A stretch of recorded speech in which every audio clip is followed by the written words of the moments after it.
ሰላም ውድ የጃህ ኢንተርቴይንመንት ተከታታዮቻችን፣ በዛሬው ቪዲዮአችን ደግሞ የአብዛኛው ኢትዮጵያ ችግር የሆነውን በፀሐይና በተለያዩ ምክንያቶች ተፈጥሮ የቆዳችንን በመጉዳት ሃይፐር ፍራግሜንቴሽን የተባለ የቆዳ ችግርን ይፈጥራል። ይህም የሚያስከትለው አንኢቨን ስኪን ቶን ወይንም ተመሳሳይ ያልሆነ የቆዳ ቀለምን ይፈጥራል። ለዚህም ነው አብዛኛው ኢትዮጵያዊ ላይ ከአንገት በታች ያለው የቆዳ ቀለምና ከአንገት በላይ ያለው የቆዳ ቀለም እጅጉንም የማይመሳሰል ነው። እናም ዛሬ ይህንን ችግር በቀላሉና በትንሽዬ ወጪ እንዴት ማስተካከል እንደምንችል ዛሬ በደንብ እንመለከታለን። ስለዚህም ውድ ተመልካቾቻችን ሌላም ጊዜ አስተማሪ ወይንም የሚያዝናኑ ቪዲዮዎችን ስለቅ ወደ እናንተ በፍጥነት እንዲደርስ የጃህ ኢንተርቴይንመንት ዩቲዩብ ቻናላችንን ሰብስክራይብ በማድረግ ቤተሰባችን እንዲሆኑ እየጠየቀን በቀጥታ ወደ ቪዲዮ እንግባ።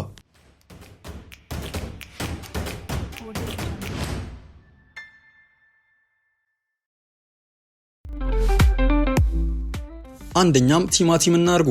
ቲማቲም በውስጡ ያለው ላኮፒን የተሰኘ ንጥረ ነገር በተፈጥሮ ቀይ ቀለምን በማመንጨት ቲማቲም ቀይ ከለር እንዲኖረው እንደሚያደርግ ይታወቃል። እናም ይህ ንጥረ ነገር ቀይ የማድረግ ባህሪ ብቻ ሳይሆን ያለው ለቲማቲሙ ብርሃናማና የፈካ ገጽታን ያጎናጽፈዋል። ሌላኛው ደግሞ በቲማቲም ውስጥ የሚገኝ ንጥረ ነገር አንቲኦክሲደንት ይሰኛል። እሱም ለቆዳችን ድርቀትን በማስወገድ ለስላሴን ይለግስልናል። ሌላ መዘንጋት የሌለበት ነገር ደግሞ ቲማቲሙን የቆዳ ካንሰር እንዳይከሰት እጅጉንም ይከላከልልናል። እናም ይህን ቲማቲም ከፈጩት ወይንም ድቅቅ አድርገው ከከተፉት በኋላም ከንጹህ ተፈጥሯዊ እርጎ ጋር በማዋሃድ ከዛም ሙሉ ፊቶን አዳርሰው ከተቀቡ በኋላ ለ20 ደቂቃ እላዩት ላይ ካቆዩት በኋላም ከዛም ለብ ባለ ውሃ መታጠብ። ይህን ድርጊት በሳምንት 3 ደጋግሞ ቢጠቀሙት ለጠቆረ ቆዳ ፍቱን መፍትሄ ነው። ሁለተኛም ወተት፣ ሎሚና ማር። ሎሚ እንደምናውቀው አብዛኛውን ጊዜ በቆዳ ችግር ላይ ፍቱን መድኃኒት ሆኖ ይጠቀሳል። ይህም የሆነበት ምክንያት በውስጡ የያዘው ከፍተኛ የቫይታሚን ሲ ንጥረ ነገር ነው።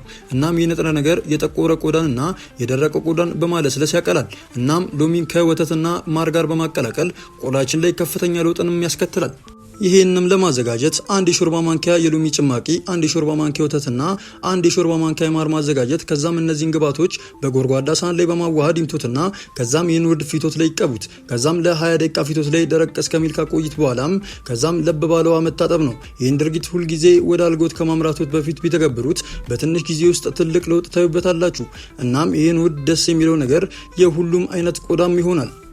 ሶስተኛ ደግሞ ፓፓዬና ማር። ፓፓዬ ብዙ ስሙ በቆዳ መንከባከቢያ ግብዓት ላይ ሲነሳ ይሰማም። ነገር ግን ፓፓዬ ፓፒንና አልፋይዲክሲን የተሰኙ ግብዓቶች በውስጡ አሉ። እነዚህ ግብዓቶች ደግሞ የሞቱ ሴሎችን በማንሳትና የጠቆረ ቆዳን በማውቅላት ይታወቃል። ሌላኛው ከዚህ ጋር መዋሃድ ያለበት ግብዓት ማር ነው። ማር ደግሞ አንቲባክቴሪያ ስለሆነ ቡግርንና የጠቆረ የቡግርን ጠባሳ በፍጥነት በማስወገድ ይታወቃል።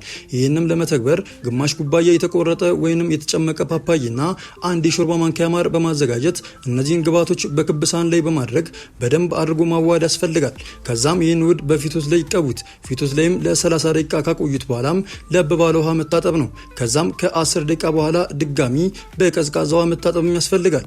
ይህን ድርጊት ወደ አልጎ ከመሄደው በፊት ይህን ድርጊት ቢተገብሩት ፈጣን ለውጥ ቆዳዎት ላይም ይመለከታሉ። አራተኛ ደግሞ የብርቱካን ልጣጭ እናርጉ።